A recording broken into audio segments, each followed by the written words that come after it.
Listen to the Wealth Talks podcast and increase your financial wisdom. You will find episodes about investments, the infinite banking concept, how to fight inflation, the financial side of retirement, and financial questions Jesse asked his girlfriend.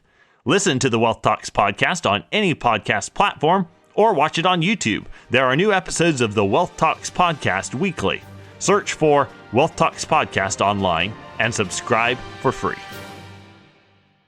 Seeking natural solutions for your health and wellness? Look no further than Garden Root Remedy. We offer handcrafted herbal tinctures, salves, teas, and more made with only the highest quality organic herbs. We provide personalized consultations to help you find the perfect herbal remedy for your specific needs. Experience the power of nature's healing touch. Visit Garden Root Remedy online at gardenrootremedy.com. That's gardenrootremedy.com. Rooted in nature, blooming with wellness. Attention, you're listening to the Todd Huff Radio Show, America's home for conservative, not bitter talk radio. Be advised that the content of this program has been documented to prevent and even cure liberalism, and listening may cause you to lean to the right.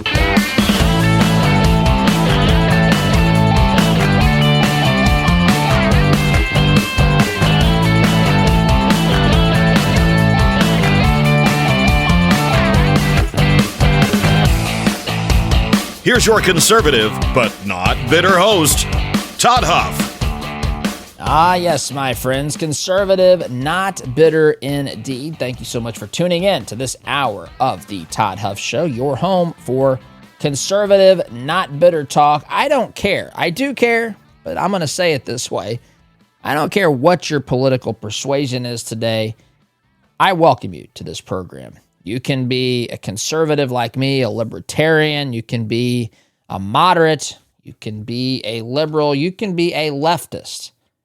I welcome you to this program. I want to make you know, though, make it known to you that science has spoken on this program, and 98% of scientists agree. That's even, I think, slightly more than the number of scientists who will tell you that man is contributing to climate change. But 98% of scientists agree that listening to this program can cause you, actually will cause you, to lean to the right. So I have a duty and an obligation to make sure that I tell you, exercise extreme caution, my friends, when operating a vehicle, heavy machinery. I would say walking down the hallway today. Just be careful. You will likely find yourselves leaning to the right. So you have been notified. My vast team of attorneys will be satisfied with that disclaimer as we get started. I ended last segment, the last hour anyway, referencing an article that I want to talk about here today. It's in the dailysignal.com. This is on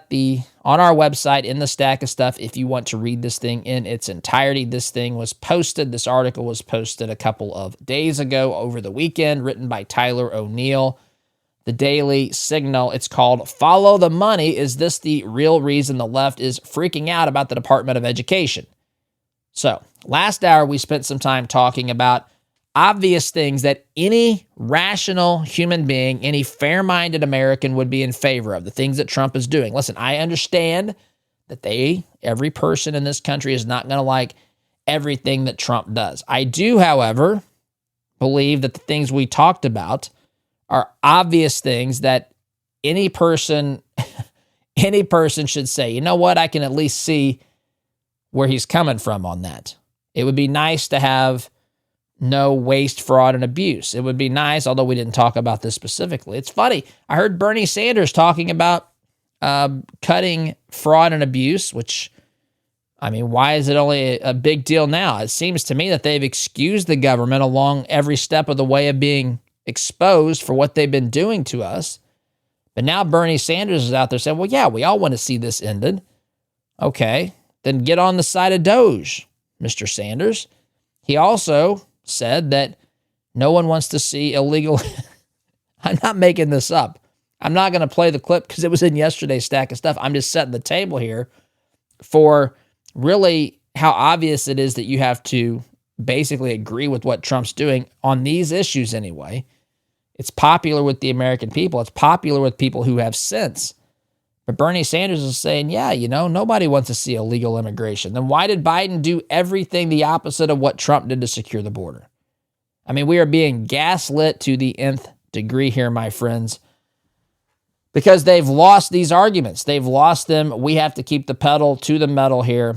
And we also have to understand some of the other reasons why they might be opposing these cuts. In this particular case, the cuts to the Department of Education, which Trump announced last week. By the way, Rand Paul has introduced legislation to eliminate the Department of Justice. That's in the stack of stuff as well. Anyway, that's where we're headed here this first hour, or I should say the second hour of today's program, at least for the first segment. I've got lots of other stuff in the stack as well. Before I do that, though, my friends, let me remind you that we in this at this program, one of the things I've wanted to do for a long time is develop a membership program where we do some things outside of this program. Yeah, there'll be some bonus content and things like that, but there'll be some other things that we do behind the scenes because, it's one thing to consume the content and it's another thing to actually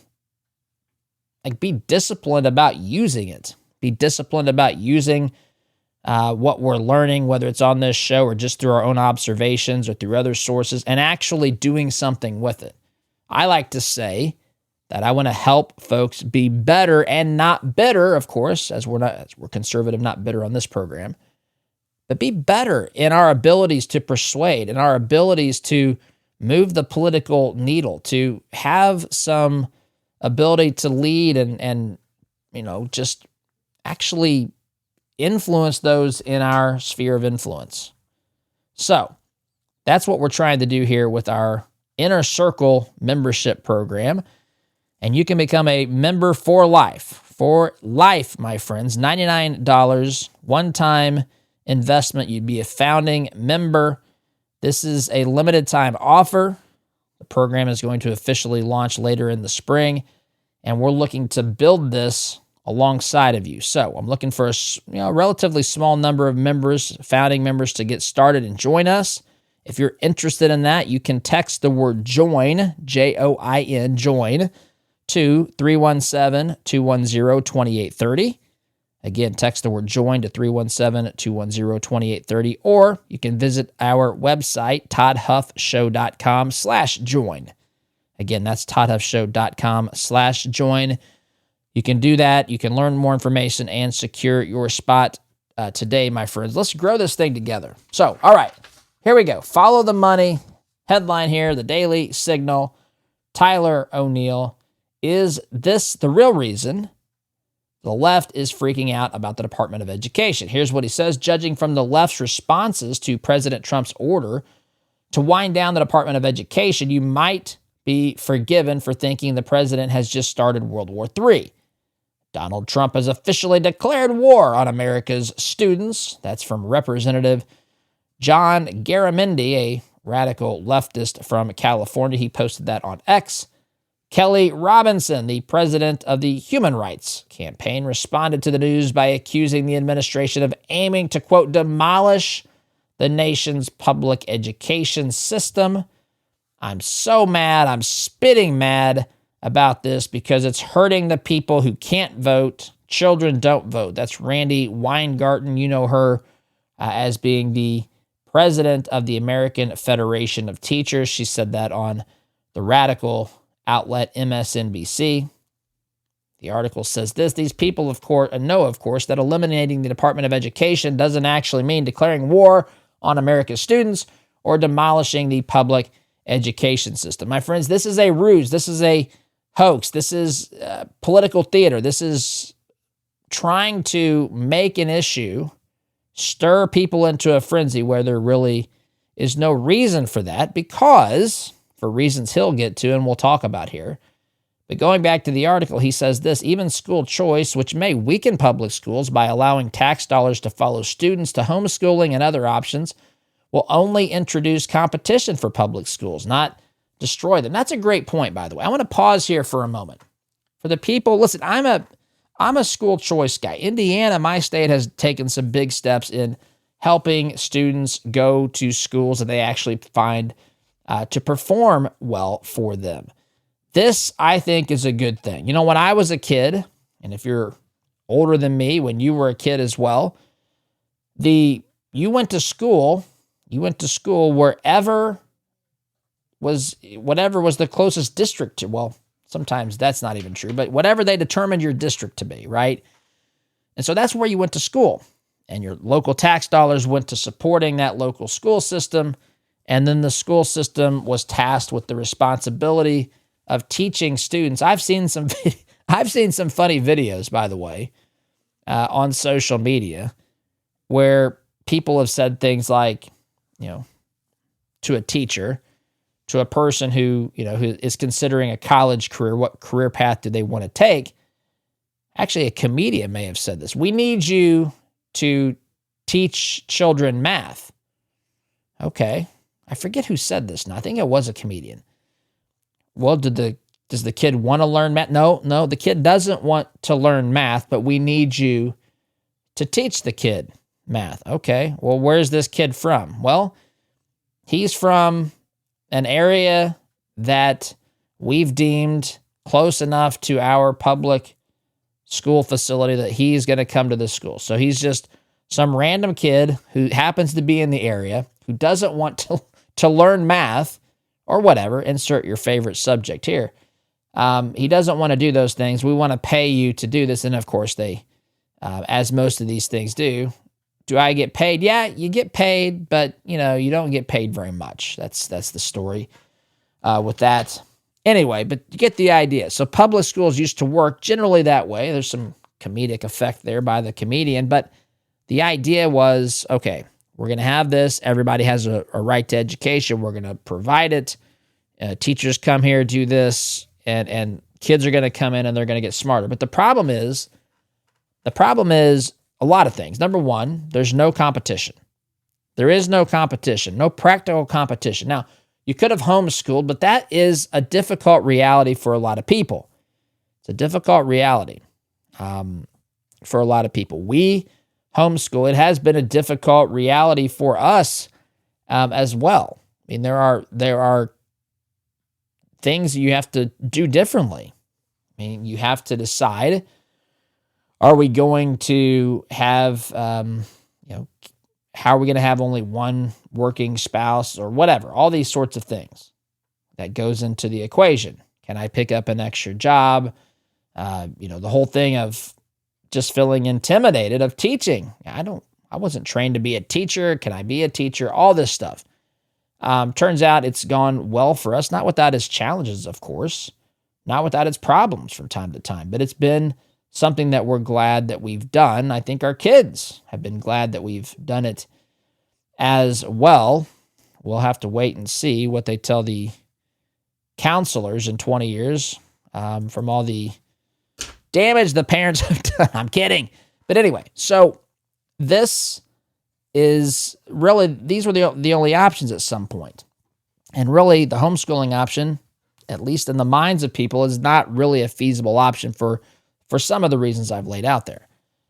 So basically, every dollar went to the school, no matter if you were performing or not. There was really no accountability for the schools, and this is an obvious problem. Now, we can disagree on how schools are held accountable. How do we measure their success? I mean, it is sometimes tricky. Standardized testing, is that really what we want? Students learn differently. But in general, there are some measurables out there that we have to be able to identify and say, these are the things that we're going to measure. There has to be some sort of measurability to this entire thing, or how can we say that we're seeking to improve it? If we don't know where we're aiming, how do we know when we get there, sort of thing? So this is, kind of the scenario that we've had. But in all, even though parents may not be able to point to a score of this or that, but they can see that that their children haven't been learning. We were told when the Department of Education came along that America was going to fix its education problems because the Department of Education was going to basically help them achieve that. And it's not helped. It's It's been inefficient. It's not done its job. It's wasted tons of money. And it's been used, and that's what this article is going to get to, as a mechanism whereby some of these leftist political positions and organizations have been funded. So we'll get to that. But the notion that, well, of course, the elimination of the Department of Education freaks the left out, but so does this idea of choice. And I just want to hang out here for just a bit longer because I think it matters a whole lot. It matters a whole lot because I've always said, listen, I was a school board member. It's been a long time ago, but I was a school board member. I have been a substitute teacher. I went to public schools.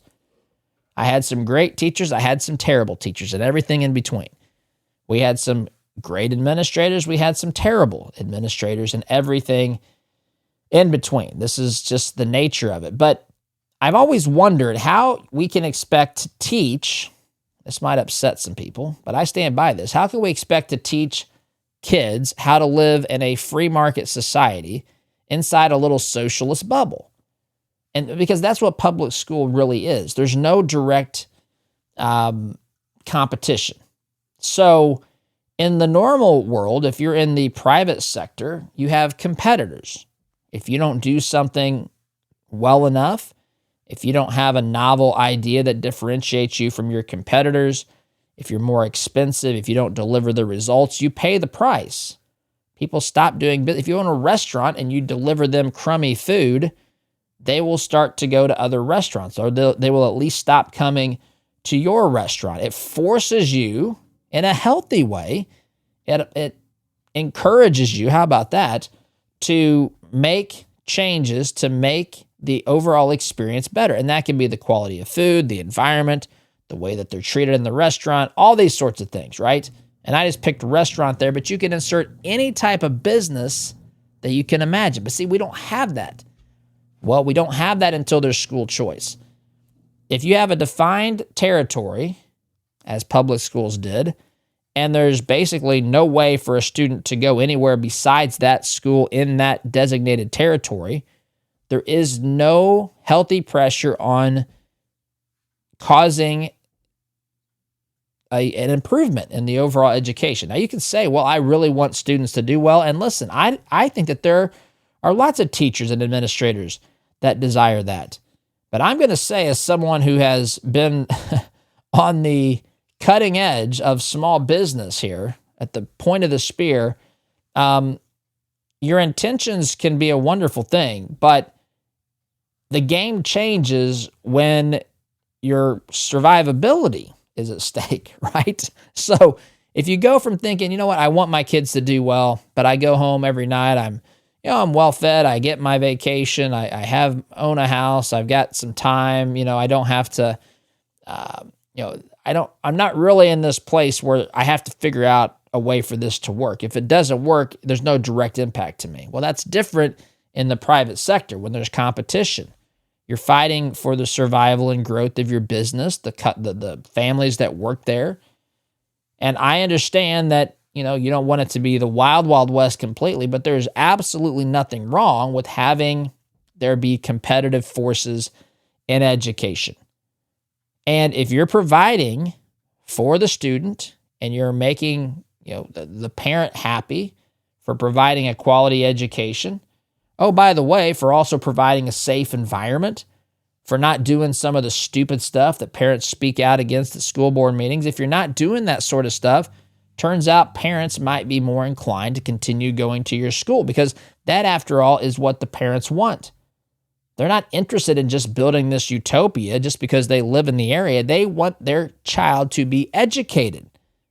That's what they're after. And if it's not happening, then the parent should be able to have a means by which they can make a change. And it shouldn't require that they move to a different town or city or state. They ought to be able to choose. And so this is what's, something that the left, when we're talking about education and schools, is out there. But Trump's not, listen, if they lose students to other types of schools, homeschooling, private schooling, whatever else, that is not Trump or the Republican Party destroying the public school systems. That's the public school system not earning the business, not providing a service that the parents and the students find worthy of their time and their effort and their funds. And so if the money follows the student, then a school had better figure out how to accommodate that student and satisfy that student when it comes to education. So President Trump, going back to this article, didn't order the demolishing of schools. He ordered the Department of Education to begin the process of turning its functions over to state education departments and to other federal agencies, which, as I said before, is quite an interesting thing for a dictator to do.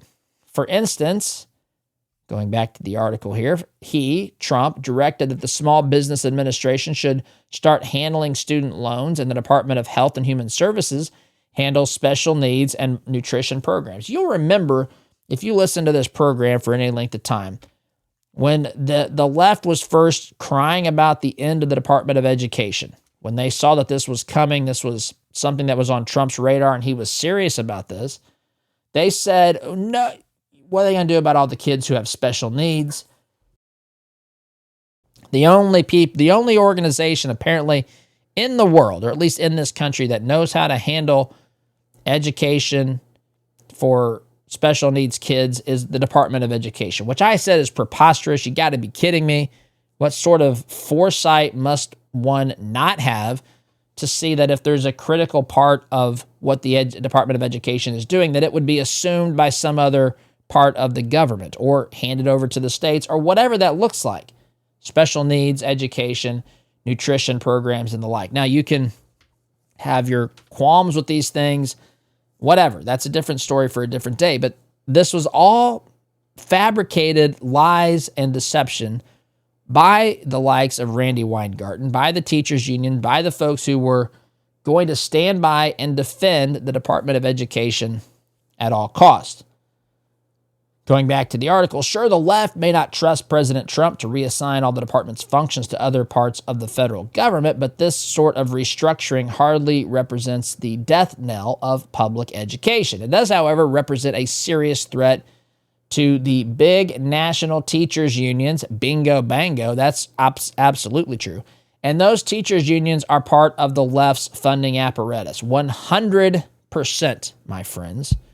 And I want to talk about that. This article is going to talk about that. We're going to continue to read this, talk about it as we have this segment. But my friends, I am a big fan of supporting companies that share our values. That's why one of the reasons why, not the only reason, but one of the reasons why I like MyPillow. They make great products, but they don't just make great products. They are standing up for American jobs, for American values, and American comfort. From their patented pillows, which I use here, I've got a big head, I've got broad shoulders, and I'm a side sleeper, so I use that pillow to support my neck. It's adjustable fill to hold my neck in the right position as I sleep at night. But they've got patented pillows, they've got plush towels, they've got ridiculously comfortable slippers, which Oz has on here today in the studio. MyPillow, my friends, has something for everyone. And these are investments in your well-being. Sleep better, wake up refreshed, feel great all day long. Go to MyPillow.com, use promo code Todd to get your amazing discount there. MyPillow, promo code Todd, and you'll get some discounts. Don't just buy a pillow or a product, my friends. Support a cause, sleep better, live better, stand for what matters, all that with MyPillow. MyPillow.com, promo code Todd. Quick timeout, my friends. Back in just a minute. Listen to the Wealth Talks podcast and increase your financial wisdom. You will find episodes about investments, the infinite banking concept, how to fight inflation, the financial side of retirement, and financial questions Jesse asked his girlfriend. Listen to the Wealth Talks podcast on any podcast platform or watch it on YouTube. There are new episodes of the Wealth Talks podcast weekly. Search for Wealth Talks podcast online and subscribe for free. Tired of store-bought produce? Ever dreamed of growing your own healthy food but worried about space? Exo Hydroponics is a perfect solution. Exo Hydroponics is a family-owned business run by a mother and daughter team. Their innovative XO Tower lets you grow up to 28 plants indoors or out, using less than 2 square feet. Visit exotowers.com today and start your journey to growing fresh organic food at home. That's exotowers.com. Looking for a knife that's more than just metal? The Rainy Forge handcrafts blades in a real coal forge, the way they were meant to be made. Every knife is meticulously crafted, hair-popping sharp, and built to last a lifetime. From hunting to cooking, we've got a blade for you. Affordable heirloom quality. Visit therainyforgeblacksmith.com and click Buy a Knife to get started. The Rainy Forge, built with tradition, ready for your adventure.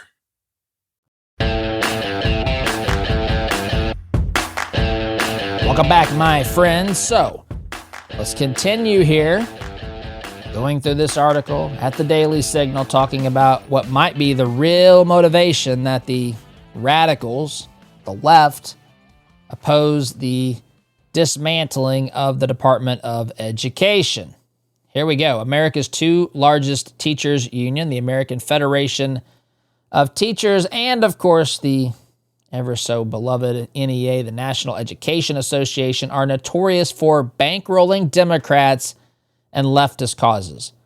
Pause this for a moment. Listen, how many of you know people who are, you might be a teacher, and I welcome you to the program. Again, you don't have to agree with me. You might not like a lot of what I have to say today. I have my reasons for saying them.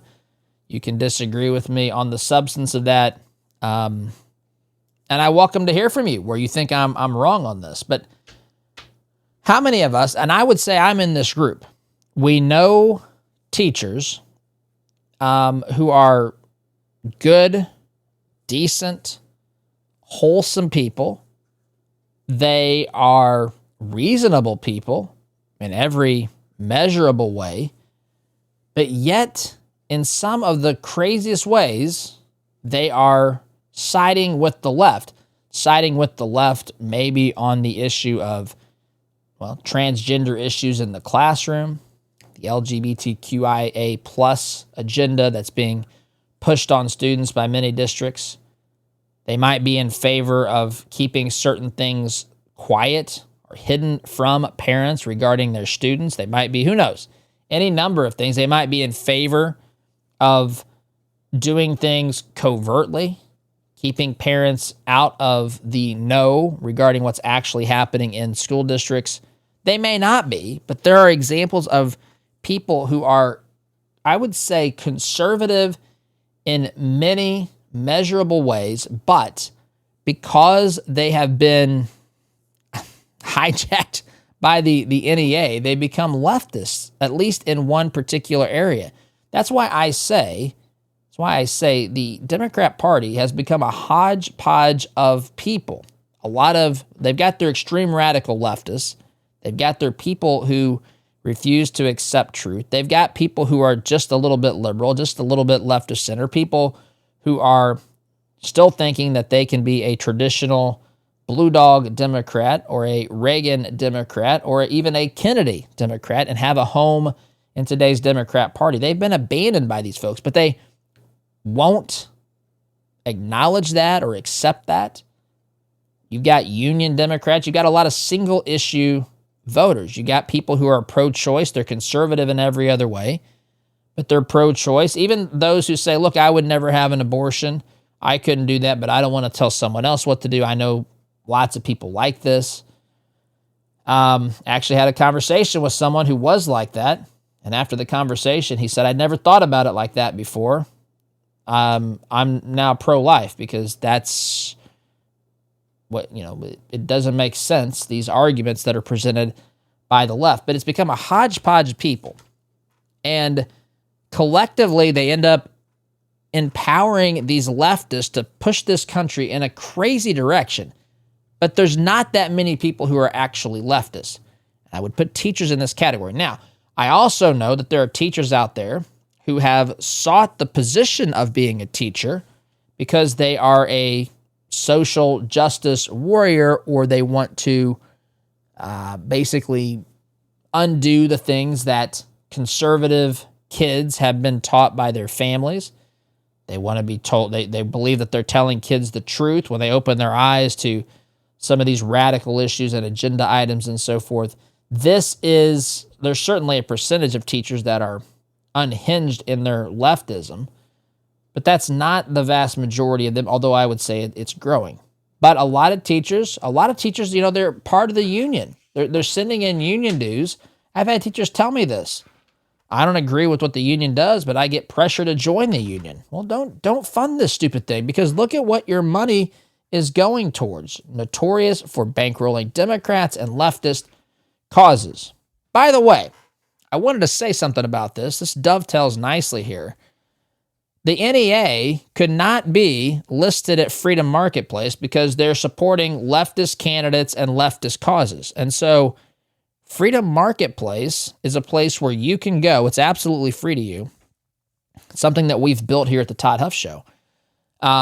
It's a database of people who are conservative businesses. They love America. They're freedom-loving businesses. They have made a pledge not to support leftist candidates or causes. And so they have a listing at Freedom Marketplace. You can go there at freedommarketplace.net. You can search for businesses in a particular area or a type of business, and you can shop that directory. I hope that you will do that to help us help those businesses, because it is about time that we stop spending our dollars and giving those profits to people who are undermining what we're trying to do, the values that we stand up for. And so the left has figured this out. They'll force conservative people to join the NSA, or at least pressure them to join the NEA, and then use their dollars to fund leftist causes. How about we do the same thing, not with pressure, just with an opportunity here to go to freedommarketplace.net, support businesses that are pushing in the same direction you are. It's a wonderful thing. Liberty and business for all at freedommarketplace.net. But that's what the NEA is doing. They're pushing leftist candidates, leftist causes. In the 2024 presidential election, going back to this article at the Daily Signal, NEA gave in the 2024 presidential election cycle, the NEA gave $3.2 million to Democrats and $29.2 million to liberal groups, according to Open Secrets. The AFT, that's the American Federation of Teachers, gave $2.8 million to Democrats and $4.4 million to liberal groups. As I expose in my book, this is the author here. What's his name? Tailor O'Neill. He writes, as I expose in my book, the Woktopus, the dark money cabal manipulating the federal government, these unions also helped to bankroll the leftist groups that staffed and advised the Biden administration, using the federal bureaucracy to force woke ideology on the American people. Exactly correct. Maybe we'll see. I don't know. As I read that, maybe we'll see if he would want to come on the program and talk about his book there, because that is interesting. What's happening behind the scenes and how this money ends up getting funneled through the Department of Education to these groups, to leftist causes, and it's like a money laundering scheme. So, what category would you put that under? Waste, fraud, abuse? I mean, or would they say, no, it's legitimate? Well, why is it legitimate? I don't know. It's just the way that the system operates and functions. It's set up to help those who are lovers of big government, who are woke, who are members, or who are at least sympathetic to the mission and the agenda of the Democrat Party, which now today is run by the radical left. So, continuing, the NEA sent $420,000 to 1630 Fund between 2019 and 2021. Just as an example, 1630 Fund is one of the nonprofits established by the for-profit company Arabella Advisors, helped fund other activist groups that staffed and advised the Biden administration, and also funded the Center for American Progress. Oh yes, that leftist beacon of hope for the United States of America, which fed more than 60 leaders and staff into the Biden administration and the Human Rights Campaign. which demanded the administration implement a laundry list of LGBTQ plus priorities. By my count, the Biden administration implemented 75% of HRC's demands. So it's listing here. I'm not going to go through all this, but you get the idea. And so if you have this whole thing shaken up, starting with the abolition or the dismantling or the restructuring of the Department of Education, and you begin to shake up the way that things are working, you begin to impact the way that dollars are finding their way to liberal, or leftist, I should say, candidates, leftist causes. Is that, as the author here is writing at the Daily Signal, Tyler O'Neill, is that the real reason the left is so upset about the Department of Education changing? Because after all, what else is really changing? As we told you from the beginning, these things like the special needs education, the school lunch program, those things were going to be reassigned. You weren't going to suddenly not have a school that was opened. You weren't going to suddenly be unable to get a college, a loan for college. None of that was ever at risk of happening. The left knew it, but they continued to peddle that, just like they're peddling other lies. For example, that the Trump administration is trying to cut Social Security or Medicare, when in reality, the only thing that they're trying to quote unquote cut is the waste, is the fraud, is the abuse. I have to take a break, though. Up against the clock here, this segment, my friends. Sit tight. You're listening to Conservative, Not Bitter Talk. I'm your host, Todd Huff. Back in just a minute. Listen to the Wealth Talks podcast and increase your financial wisdom. You will find episodes about investments, the infinite banking concept, how to fight inflation, the financial side of retirement, and financial questions Jesse asked his girlfriend. Listen to the Wealth Talks podcast on any podcast platform or watch it on YouTube. There are new episodes of the Wealth Talks podcast weekly. Search for Wealth Talks podcast online and subscribe for free. Hello, it's your favorite president telling Todd Huff listeners about Mega Milk Protein Powder. That's what we're calling it, Mega Milk. It's protein for patriots, okay? American-made Mega Milk destroys dad bods and builds a big, beautiful wall of mega muscle on your entire body. So true. Don't buy protein made in China. You'll be a total disaster, a weak loser. Your workouts are winning. Drink Mega Milk. Go to magamuscle.com and put some Trump in your pump. magamuscle.com. Looking for a knife that's more than just metal? The Rainy Forge handcrafts blades in a real coal forge, the way they were meant to be made. Every knife is meticulously crafted, hair-popping sharp, and built to last a lifetime. From hunting to cooking, we've got a blade for you. Affordable heirloom quality. Visit therainyforgeblacksmith.com and click Buy a Knife to get started. The Rainy Forge, built with tradition, ready for your adventure.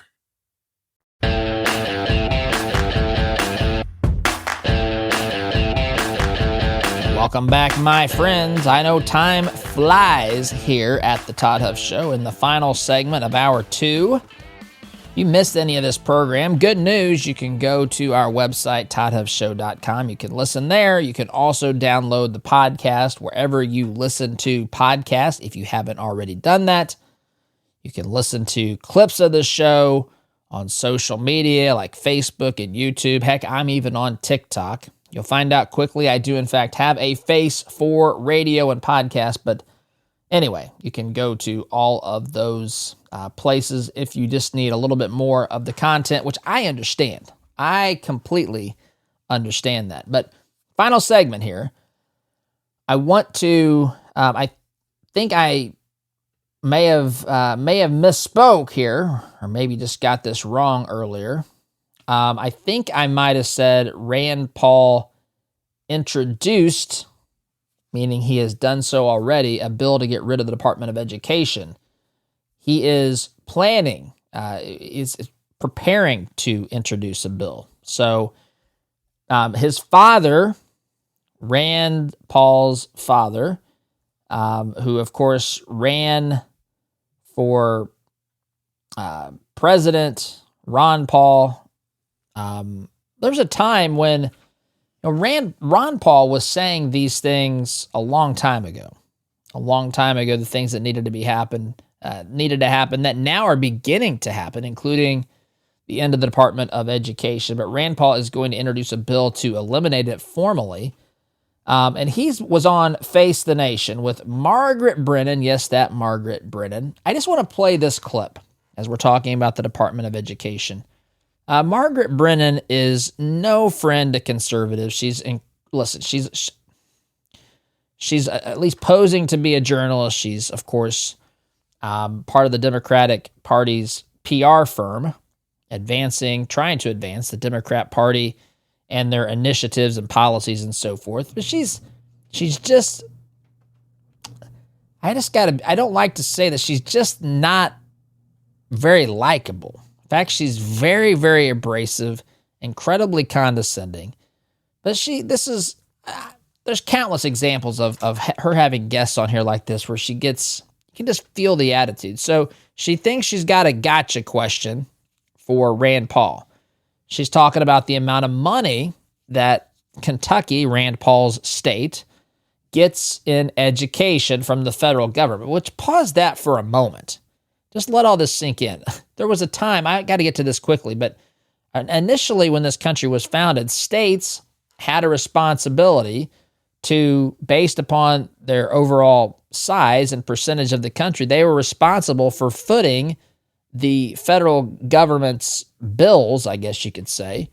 If let's say a state was 20%, I'm just picking random numbers, but if a state was 10%, how about that, of the size of the country, they were sending in 10% of the overall federal budget, and the state would send it to the federal government. That's been turned on its head in recent years.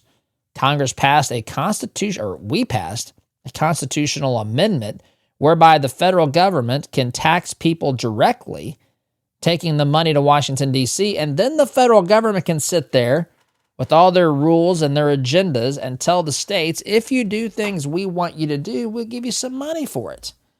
And so that's what the Department of Education has basically been doing. Margaret Brennan points out that Kentucky gets $2 billion in funding every year. What are you going to do about that, Rand Paul? How are you going to deal with this massive loss in funds? And I want you to listen to Rand's response because it's great. But when we looked at the budget in Kentucky, the state receives $2 billion in federal education funding.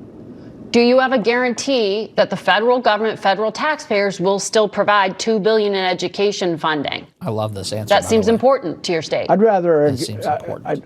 Well, no, what I'd rather is a guarantee that my kids can read and write and do math. The amount of dollars, look, the number of dollars has gone up exponentially and our scores have gone the other way. So dollars are not proportional to educational success. Why is that, What I want Margaret? is success. And I've talked a lot about this. I think there are innovations we can do where there's more learning via some of the best teachers and we pay them more. I like this, by the way. I would like to have an NBA or NFL of teachers, the most extraordinary teachers, teach the entire country. Who would run that? The education department? Some of them, for Pete's sake, these people. No, what you'd How find is that these obtuse must one be? Who runs the NBA and the NFL, Margaret? Is there a federal department that does that? I mean, for Pete's sake, what is wrong with you? Why can't you see that the government doesn't have to be doing this? What Rand Paul is saying is that, look, instead of just funneling more money, you want to get me in a gotcha situation where you want me to say that I'm okay with us getting $2 billion less in education funding. Here's what I want.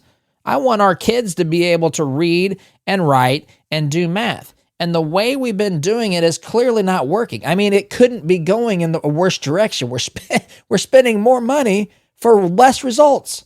It is preposterous. So he's saying, look, teachers often complain about what amount of money they make. Rand Paul says, look, if you get to be a fantastic teacher, you can be at the MBA level of education.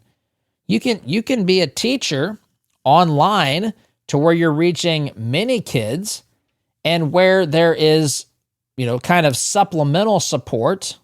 I didn't play the whole clip. I'm out of time here. But supplemental support elsewhere down the line. So you have a bunch of students that are learning from one teacher or a group of teachers that are making a lot of money because they're doing a lot of the educating. But then there's people that are part of that support system that are helping to explain and teach more on a one-on-one basis based upon whatever it looks like. It doesn't need to be created by Rand Paul or anyone else. He's just giving ideas for how the free market can step in here and do some stuff. I got to go, though. SDG. Listen to the Wealth Talks podcast and increase your financial wisdom. You will find episodes about investments, the infinite banking concept, how to fight inflation, the financial side of retirement, and financial questions Jesse asked his girlfriend. Listen to the Wealth Talks podcast on any podcast platform or watch it on YouTube. There are new episodes of the Wealth Talks podcast weekly. Search for Wealth Talks podcast online and subscribe for free.